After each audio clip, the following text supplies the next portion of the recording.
All right, guys, just a quick go over of the chart that we're working on.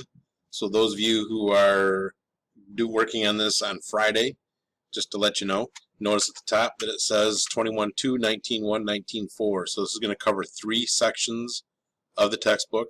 That means you're not completing it today and turning it in. You're not completing it tomorrow and turning it in. Where we won't be done until we are done with all 3 sections.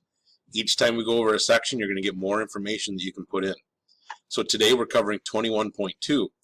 Now you can get information about pretty much all of these to some extent out of 21.2.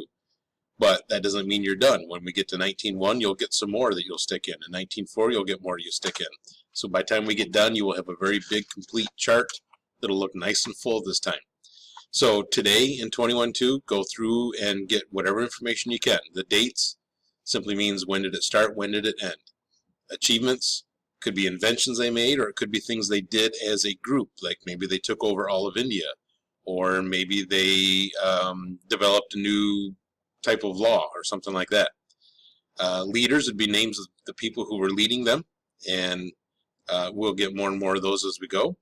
And how they ended just simply means that. Why did this empire end? Why did that one end? So on and so on down the line. So this is the first go around on the chart. Get that done for today or tomorrow, depending on what hour you are. And on Monday when we come back, we will head into some more of it and then fill out some more on Monday. I'll see you then. Have a good weekend.